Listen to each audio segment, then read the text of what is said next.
তোমার কাছে আমার আমার প্রশ্ন বলবো না, এটা দর্শকদের জন্যই বলি যে তোমার বর্তমান কাজ কি কি চলছে এই মুহূর্তে, তুমি কি করছো? আমরা তো একটা অদ্ভুত সময়ের মধ্যে দিয়ে যাচ্ছি। এই প্যান্ডেমিকের পর থেকে তো আমাদের একটা সমস্ত জটিলতা তৈরি হয়ে গেছে। ছবিটা খুব কম হচ্ছে, ছবিতে দর্শক পাওয়া যাচ্ছে না 100% ইয়ে অ্যালাউ করার পরেও, অডিয়েন্স অ্যালাউ করার পরেও আমরা দেখতে পাচ্ছি যে দুর্দান্ত সব ছবি, ইন্টারন্যাশনাল স্ট্যান্ডার্ডের ছবিগুলো এসে দুজন দর্শক দেখছে।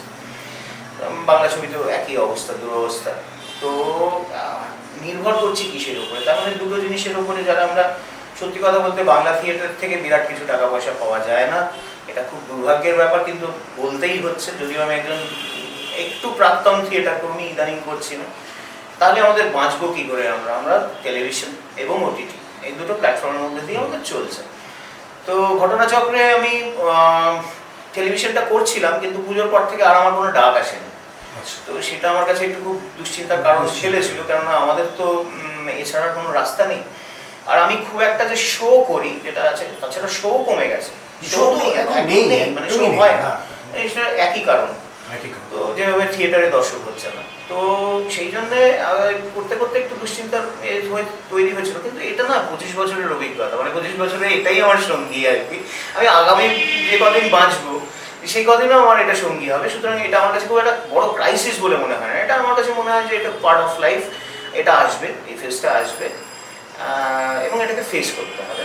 তারপরে দেখলাম টুকটুক করে একদিনের ওটিটি এলো, তারপরে একটা শর্ট ফিল্ম এলো। তোদের মতন উৎসাহী প্রচুর বন্ধু, তারা নতুন নতুন কাজ করছে, সেখানে একটু টাকার অঙ্কটা কম, কিন্তু দারুণ ইন্টারেস্টিং কাজ হচ্ছে। তো মনের খিদেটা তো মিটছে। প্যান্ডেমিকে বসে বসে বাড়িতে তো নানান রকম চিন্তা ভাবনা লোকে করেছে এবং তার ফসল বেরোচ্ছে। তার মানে পজিটিভ দিকটা দেয়। আমি নেগেটিভ অনেক কিছু, সারা পৃথিবী বলছে নেগেটিভিটির কথা, পজিটিভ দিকগুলো কি কি? তার মধ্যে আমার এই জগতে একটা বড় রেভলিউশন হচ্ছে। দারুণ নতুন নতুন ছেলেমেয়েরা গান গাইছে, নতুন নতুন ছেলেমেয়েরা থিয়েটার করছে, নতুন নতুন ছেলেমেয়েরা স্ক্রিপ্ট লিখছে, তারা শর্ট ফিল্ম বানাচ্ছে, তারা ইন্ডিপেন্ডেন্ট ফিল্ম বানাচ্ছে, প্রডিউসারের তোয়াক্কা করছে না, ক্যামেরাম্যান বড় ভালো ক্যামেরা পাচ্ছে না, তো ফোনটা ছবি তুলছে এবং সে ভালো ভালো কাজ হচ্ছে। তো আমি সেই কাজগুলো করতে শুরু করলাম। তো এখন সেরকম পদ্ধতির মধ্যে আছি। তবে ঘটনাচক্রে একটি মাত্র ছবি, অনেকদিন বাদে একটা ছবির মধ্যে একটা ছবি আমি শেষ করলাম। কাজটা উনিও শেষ করলেন, মানে 10-12 দিনের মধ্যে এখন সিনেমা তৈরি হচ্ছে, মানে বুঝতেই পারছেন কি দুর্দিন এসছে বাংলায়। তো যিনি আমার অত্যন্ত প্রিয় মানুষ, দেব রায়, যিনি ভূতের ভবিষ্যতের জয়েন্ট স্ক্রিপ্ট রাইটার ছিলেন। এটা অনেকেই জানে না, যে সবাই মনে করে যে এটা শুধু অনেকদা স্ক্রিপ্ট, অ্যাকচুয়ালি নয়। অনেকদা এবং দেব রায় দুজনে মিলে, আপনারা হয়তো স্ক্রোলে গেলে দেখতে পাবেন, ক্রেডিটে গেলে দেখতে পাবেন, ওনার ডেবিউট ছবি, মানে অ্যাজ এ ডিরেক্টর, তরুলতার ভূত বলে একটা ছবি আমরা জাস্ট শেষ করলাম, শুটিং শেষ হয়েছে। এটা বর্ধমান ওরিয়েন্টেড একটা রাত্রির গল্প। এটা একটা থ্রিলার, সোশিয়াল থ্রিলার বলবো এটাকে, এবং মজার একটা গল্প। তো সেটা জাস্ট শেষ করলাম, এখন অপেক্ষায় আছি। এটা জানতে চাইবো, সেই ভূতের ভবিষ্যৎ কথা যখন আসবেই সেখানে জিজ্ঞাসা করি যে তোমার ভূতনাথ ভাদুরী বলে যে ক্যারেক্টারটা ছিল, এই ক্যারেক্টারটা সম্পর্কে কিছু বলো। যে এটা কি করে জুটলো বা এটা কি হলো? আমরা সবাই যা দেখেছি আর হাসতে হাসতে বলেছি, বিশেষ করে ওই সিনটা, আর নাম বলছি আমরা সবাই জানেন। এটা নিয়ে বোধহয় বলার আমার আর কিছু বাকি নেই। স্বস্তিকাদির সাথে গোটা ছবিটাই আসলে একটা মাইলস্টোন। মানে বাংলা ছবির ইতিহাসে ভূতের ভবিষ্যৎ যতদিন বাংলা ছবি থাকবে ততদিন ভূতের ভবিষ্যৎ থাকবে, এ বিষয়ে কোনো সন্দেহ নেই। এবং ঘটনাচক্রে আমিও থাকবো। আমাদেরকে না সহ্য করতে পারলেও আপনাদের রাখতেই হবে ইতিহাসে। আমরা সবাই করতে চাই এবং ওই রকমই জিনিস আরো দেখতে চাই, যাতে প্রাণ খুলে হাসতে পারি। অনেকটা জন্যই এটা সম্ভব হয়েছে। মানে অনেকটা পুরো জিনিসটাই ওনার ব্রেন চাইল্ড। পুরো এরকম একটা ছবি যিনি ভাবতে পারেন, এবং অনসাম্বল কাস্টিং শুধু আমি নই, আমার মতো অনেক নতুন অভিনেতা ওখানে, যেমন উদয় দে, যিনি আত্মারামের চরিত্রটা করেছেন, যেমন গুছাই, সঞ্জয় বিশ্বাস, এখন তারা প্রত্যেকে দারুণ পপুলার, ভীষণ দারুণ, এবং প্রত্যেকে গুণী মানুষ। এবং অনেক অনেক শিল্পী আছে, ছোট ছোট ছোট ছোট চরিত্র সেখানে অনেকে করেছে। এবং এটাই অনেকটা কাজের মজা, যে যাকে যেটা দিয়ে করানো দরকার তিনি খুঁজে বার করেন, মানে এটার জন্য অপেক্ষা করেন, এবং সেই লোকটা না হলে উনি করেন না। এটাই মানে, কেননা আমরা জানি যারা অনেকদার আশ্চর্য প্রদীপ কিন্তু অনেক আগের প্রজেক্ট, যদিও আপনারা ওটা দ্বিতীয় ছবিতে দেখেছেন। ভূতের ভবিষ্যৎ কিন্তু প্রথমে প্রজেক্ট ছিল না, লোকটা অনেক দৌড়েছে, কিন্তু ভূতের ভবিষ্যৎ ঘটনাচক্রে আগে রিলিজ করে গেল। তো যাই হোক, তো তোর প্রশ্নটা ছিল হচ্ছে যে এটা মানে এইভাবে হলো, চরিত্রটা তুমি কিভাবে পেয়ে গেলে? পেয়ে গেলাম মানে আমি আসলে ক্যামেরার সামনে দাঁড়ানোটাই হচ্ছে অনেকটার জন্য, সেটা অনেকেই জানে না। মানে বছর 25 আগে একটা মশলার বিজ্ঞাপনে, নামটা বলা যায় তো, সানরাইজ গুঁড়ো মশলার একটা বিজ্ঞাপন। তো আমি তখন থিয়েটারে করি, আমার থিয়েটার দেখতে এসে অনেকটা পছন্দ হলো, তা আমাকে ডেকে বললেন তুমি বিজ্ঞাপন করবে। আমি কিছু ক্যামেরার সামনে আমার ভাবতেই পারছি না। তাই বললাম আমি তো কিছু জানি না, আপনি যা বলবেন আমি তাই করবো। করবে তো? না হ্যাঁ করবো। এই শুরু হলো এই বিজ্ঞাপনটা করতে গিয়ে আলাপ হলো অনেকদের সাথে, তারপরে কর্মকাণ্ড চলছে, অনেকটা প্রচুর বিজ্ঞাপনে কাজ করলাম টুকটুক টুকটুক করে। আর খালি আমরা বলতাম দেখেই মনে হতো অনেকটা বোধহয় সিনেমা করার জন্যই জন্মেছে, তাই মনে হয় না? সকলের আপনারা তো তাই মনে হয়, ছোট ছোট বিজ্ঞাপনগুলোই যেন সিনেমা, এত ভালো মেকিং দাদা। তো আমরা বলতাম যে তুমি কেন সিনেমা করছো না? আমাকে মাঝে মাঝেই বলতাম তোমার জন্য না আমার একটা দারুণ চরিত্র ভাব আছে, দাঁড়াও দাঁড়াও আমি যেদিন সিনেমা বানাবো তোমাকে একটা রোল দেবো। তো যাই হোক, স্বপ্ন মানে এরকম তো স্বপ্ন দেখতে সবাই ভালোবাসে, কিন্তু সেটা যে এরকম ভাবে হয়ে যাবে। কিন্তু মজার ঘটনা যেটা যেটা অনেকেই জানে না, I have been selected for গুছাই ফার্স্ট। ওকে। হ্যাঁ, এটা সঞ্জয় করেছে। আমি রিহার্সাল করে ফেলেছি। এবং দাদা কিন্তু এই একটা অদ্ভুত পদ্ধতি আছে, দাদা ভয়ঙ্কর রিহার্সাল ওরিয়েন্টেড পুরো জিনিসটা করেন আর কি। মানে উনি মানে এ হচ্ছে এই আমাদের কফি। আরে thank you thank you thank you thank you ভাই, থ্যাংক ইউ।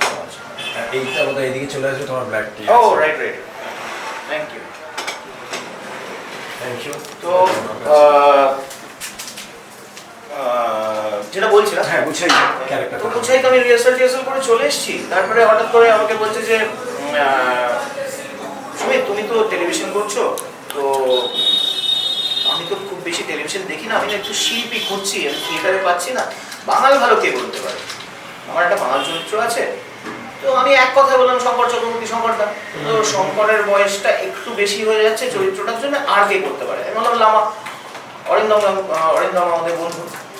তো তো তখন বললো যে আচ্ছা বেশ। তারপরে কোনো কারণে অরিন্দমের সাথে হয়তো অরিন্দমের কিছু পছন্দ হয়নি বা যাক যে কোনো কারণে হোক, অরিন্দম করলো না চরিত্রটা।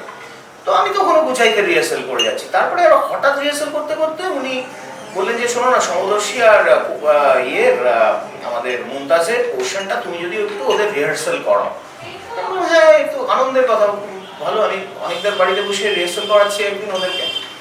তো ওটা বলে লোকে ওয়ার্কশপ, আদৌ ওয়ার্কশপ না, আমি ওয়ার্কশপ করানোর যোগ্যতা নেই, জাস্ট ওদের নিয়ে একটু মজা করতাম আর কি, যে আচ্ছা এটা এইভাবে বলো, ওটা ওইভাবে বলা। দে ওয়্যার সো ব্রিলিয়েন্ট, মানে ওরা দুজনেই খুব পারদর্শী এই ব্যাপারে। তো যাই হোক, আমার সামান্য জ্ঞানটা তারা নিয়েছে, কতটা কাজে লেগেছে সেটা আপনারাই বলবেন। তো সেটা হচ্ছে যে আমি ওই রিহার্সাল করতে করতে আমি হঠাৎ করে আমাকে বললো আচ্ছা তুমি কি বাঙাল? হ্যাঁ আমি বাঙাল। অনেকটা তো এই মানে সাংঘাতিক হাইপার হয়ে যায়, অনেকেই জানেন আপনারা, এটা নতুন কথা কিছু না। তুমি আমাকে বলনি কেন? বললাম মানে কি বলবো, তুমি যে বাঙাল তুমি বলনি কেন? আমি বললাম না মানে আমি কি ব্যাপারে কি বলবো, আপনি তো আমাকে একটা চরিত্র দিয়ে দিয়েছেন, আমি ওটাই রিহার্সাল করছি। আমি বাঙালের মতো একটা বাঙাল খুঁজছি আর তুমি বাঙাল, এক্ষুনি আমার সাথে রিহার্সাল করো। আমি আমাকে বললেন তুমি এই লাইনগুলো বলো, ভূতনাথের লাইন দিলেন। আমি ভূতনাথের লাইন বললাম, দুটো লাইন বলার সাথে তুমি একটা মানে তুমি তুমি কেন আমাকে বলনি যে তুমি বাঙালি? আমি বললাম দাদা আমি কি প্রেশার। আমি বলছি আরে এই তো আমার ভূতনাথ বাদুড়ি, আমার ভূতনাথ তো পেয়ে গেছি আমি। তুমি দেখো গুছাইত কে আছে, গুছাইত কি করা যায় দেখো। ঠিক আছে ঠিক আছে, আমি গুছাইতটা আমি দেখে নিচ্ছি, তুমি রিহার্সাল করো আমার সাথে। ওফ থ্যাংক গড, আমি পেয়ে গেছি আমার ভূতনাথ। আমি খুব ইম্পর্টেন্ট চরিত্র আমার ছবি, সে তো ছবিই বলে দিচ্ছে যে কি চরিত্র। এবং সাংঘাতিক ভাবে একটা রিহার্সাল পর্ব চললো, ইনক্লুডিং স্বস্তিকা তখন খুব ব্যস্ত নানান ছবি, কিন্তু স্বস্তিকা সময় বার করে, আমরা ভেমলি বলি, আদর করে ওকে ভেমলি বলে ডাকি। তো ভেমলি সময় দিল, আমি এবং খাজা খান, যেটা মেন আমাদের ট্রায়াঙ্গেলটা ছিল। প্রদীপ দা, আজকে খুব দুঃখের সঙ্গে জানাচ্ছি প্রদীপ দা আমাদের মধ্যে নেই, দুরারোগ্য ক্যান্সারে প্রদীপ দা চলে গেছেন। একটা অত্যন্ত গুণী মানুষকে আমরা হারিয়েছি, গুণী শিল্পীকে হারিয়েছি। তো যাই হোক, ওই রিহার্সালটা কিন্তু আমাদের প্রচণ্ডভাবে সাংঘাতিকভাবে হেল্প করেছিল, যেটা রিফ্লেকশন ছবিতে আছে। তো এই হচ্ছে ভূতনাথ ভাদুড়ি পাওয়ার আমার গল্প আর কি। এইভাবে ভূতনাথ ভাদুড়ি এসছে, আর বাকিটা পর্দায়। মানে যে কোনো রকম ভাবেই যে কোনো কিছু হতে পারে আর কি, এটা হচ্ছে বড় কথা। আর আমার মনে হয় যেটা হয় আলটিমেট সেটা খুব ভালোই হয়, মানে ক্যারেক্টারটা ভূতে যোগান দেয়। হ্যাঁ ভূতেই যোগান দিয়েছে, মানে ভূত রিলেজ। এই যে সিরিজটা চলছে, তোমার ভূতে ধরুক না ধরুক, ভূতেদের আশীর্বাদ আছে আর কি পরপর। এই ক্যারেক্টারটা সত্যি মানে মারাত্মক একটা ক্যারেক্টার ছিল, দারুণ ব্যাপার। আমি এই বিষয়ে ছোট্ট করে জানতে চাই যে অনেকদের সাথে তুমি অনেকগুলো কাজ করেছো, অনেক ওতপ্রোতভাবে তোমার সাথে তার একটা সম্পর্ক।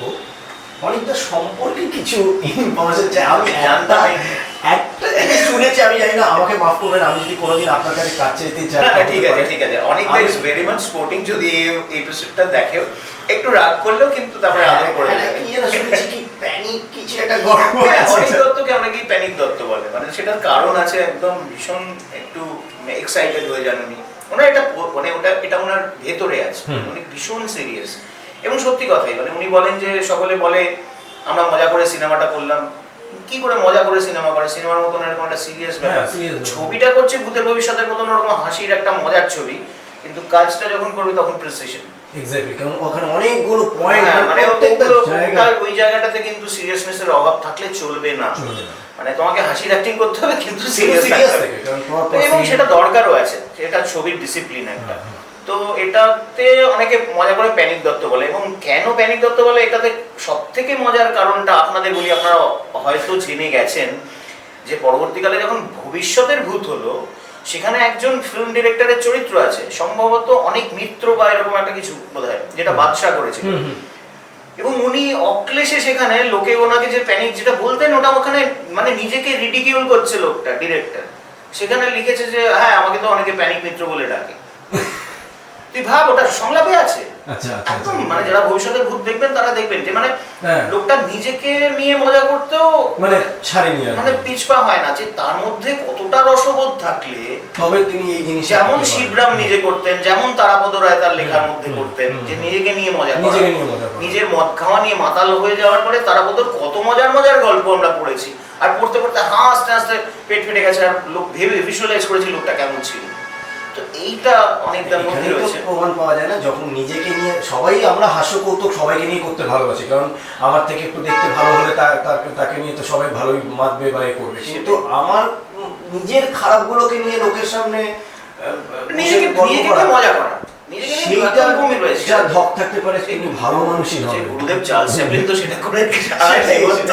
তারপরে ছবি উনি বানাতে পারেন, সেটাই এটা সম্ভব আর কি। তুই যেটা বলছিলি তাহলে একটু বলে নি, কত কথা আসলে আড্ডা মারতে পারতাম না, খেয়ে হারিয়ে ফেলি আমরা, থাকে আর কি, চলতেই থাকে। তো সেটা হচ্ছে যে এই প্যানিক দত্তর ব্যাপারটা, প্যানিকটাকে বাদ দিয়ে যদি কিছু ভাবা যায়, একটা ছোট্ট প্যানিকের গল্প বলে তারপরে একটা মজার ঘটনা বলছি। কিরকম প্যানিক, কেন প্যানিক দত্ত? একদিন শ্রীরামপুরের বাড়িতে, যে বাড়িটা ভূতের বাড়িটা, আমাদের মেন বাড়িটা যেটা, সেখানে শুটিং করছি। তো ভূতেদের তো কস্টিউম নেই, একটাই কস্টিউম, হ্যাঁ কস্টিউম চেঞ্জ হয় না। আমাদের দুটো ছিল কস্টিউম, মানে একটা সেট, যাতে যদি কোনো ঝালঝোল পড়ে যায় খেতে গিয়ে, তো আমরা খুব সাবধানে খেতাম, এবং একটা ইনস্ট্রাকশন ছিল সব কস্টিউমের দিকে খেয়াল রাখবে, নষ্ট করবে না, নোংরা যেন না পড়ে। আবার একটা স্পেয়ারও রাখা থাকতো সবসময়। তো ঘটনাচক্রে কারোরই স্পেয়ার নিতে হয়নি, সবাই মানে মোটামুটি প্যানিক ছিলেন আর কি। তো এরকম একটা হয়েছে যে আমি আর সমদর্শী দুজনে মিলে, কানে আমাদের এসছে লাঞ্চ ব্রেক। তো আমরা উপরে দোতলায় গিয়ে সবে ঠিক আছে খেতে দিচ্ছে, অনেকেই খাচ্ছে দেখছি, তো আমরা ঠিক আছে ভালো কথা। আমি ভাতটা মেখেছি, ডাল দিয়ে মেখে আলু পোস্ত, খাওয়াটা শুরু করবো, হাত দিয়েছি স্টার্ট করতে, হঠাৎ নিচ থেকে একটা চিল চিৎকার, সুমিত কোথায়, সুমিত কোথায়। আমরা জানি এরকম ভীষণ হাইপার কিছু একটা প্রবলেম, কোনো প্রবলেম হলো, কিছু হলো। তাহলে মুখ বাড়িয়েছি, কি ব্যাপার তুমি উপরে কি করছো? দাদা আমি লাঞ্চ ব্রেক শুনে খেতে। Lunch break? কে বলেছে ব্রেক? আমি বললাম না শুনলাম দাদা। তো ঠিক আছে ঠিক আছে দাদা, আমি এক মিনিট, আমি তোমার শট এখন।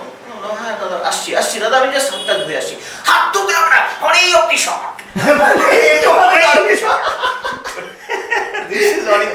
আমি ঠিক বিশ্বাস করুন, এটাও হাতে আমি এইভাবে দাঁড়িয়ে ডায়লগ বলেছি, সেই ডায়লগ আপনারা শুনেছেন, কিন্তু শর্টটা এইভাবে হয়েছিল। আমার কেউ বুঝতে পারেনি যে হাত কিন্তু এটা আছে, আমার গিয়ে খাওয়া শুরু হয়ে গেছে। শর্ট কাটার পরে গিয়ে হাত ধুলাম, তারপরে আমার মাথাটাতে হাত বলি, সরি আমি একটু হাইপার হয়ে গেছিলাম। আমি কি করে, কেন তোমাদেরকে কে বললো বলো তো লাঞ্চ ব্রেক? দাদা ভেরি সরি, কেন আমাকে? না তোমাদের কোনো দোষ নেই, ঠিক আছে কুল ওকে আবার সেই শুরু হলো। আরেকটা ছোট্ট ঘটনা বলি, লোকটা যেহেতু তুই জানতে চাইছিস, সেটা অনিকদার সম্পর্কে না বললেই নয়। মানে আমি মানে অনিকদার রসবোধকে এরকম ভাবে সালাম করি, এরকম ভাবে প্রণাম করি, এবং মানে শ্রদ্ধা করি ওনার রসবোধকে। সেটা হচ্ছে যে ওটার ওই স্পার্ক, মানে ওই মোমেন্টে কি হতে পারে না, মানে সব থেকে বলে না যে টাইমিং, কমেডি টাইমিংটা তো ওরকম হয়। আমরা ভূতের ভবিষ্যতের প্রমোশনে গেছি। কি প্রমোশনটা কি, আমরা অনেকেই গেছি, আমি স্বস্তিকা, পরমব্রত, সঞ্জয়, যেদিন যেদিন যে যে ফাঁকা থাকতো আমরা গেছি, অনেকটা থাকতেন সাথে। তো কোনোদিন রাজানারায়ণ দেব আমাদের মিউজিক ডিরেক্টর, তো এই যে যেতাম আমরা ওই হাফ টাইমে উঠে অডিটোরিয়ামে গিয়ে মানে পর্দার সামনে গিয়ে অডিয়েন্সকে বলতাম যে এরকম আপনাদের জন্য 5টা প্রশ্ন আছে, আমরা এসেছি আপনাদের সাথে, নমস্কার, কেমন লাগছে ছবি, যেরকম করে আমরা 5টা প্রশ্ন করবো। তো 5টা সিডি, মানে অডিও সিডিটা তো আগে রিলিজ হয়ে গেছে, ওটা গিফট সবাই। তো আর এবং আপনাদের যদি কোনো প্রশ্ন থাকে তাহলে জানতে চাইলে প্রশ্ন করতে। এবার যথারীতি আমরা বোধহয় মানে সম্ভবত আমি বায়োস্কোপে শো চলছে, হাফ টাইমে গেছি, গিয়ে এরকম হয়ে গেছে, তখন কাহানি রিলিজ করে গেছে। পরম ওয়াজ বিগ হিট, পরমের তো একটা দারুণ ব্রেক ওটা আর কি। তো সবাই কাহানি নিয়ে তখন প্রচণ্ড উৎফুল্ল, তার সাথে ভূতের ভবিষ্যতের সাকসেস, সব মিলিয়ে টিলিয়ে একজন অত্যন্ত উৎসাহী একজন ভদ্রলোক আর একজন দর্শক উঠে দাঁড়িয়ে, এক ভদ্রলোক মাইক্রোফোনটা নিয়ে বললেন, পরম, what is your experience working with Vidya Balan and working with Sasika Mukherjee? এটা কিছু না, what is your experience type এর কি একটা বেখাপ্পা প্রশ্ন বিদ্যা বালান, এবং হঠাৎ করে মানে স্বস্তিকা এরকম মানে হয় না অতি উৎসাহী দর্শক থাকেন। তো পরম জাস্ট বলে পোডিয়ামের দিকে এগোচ্ছে, এইটা হচ্ছে টাইমিং, সাট করে আস্তে করে গলাটা বাড়িয়ে অনেকটা বললো, যা বলবে বিদ্যা ছুঁয়ে বলবে।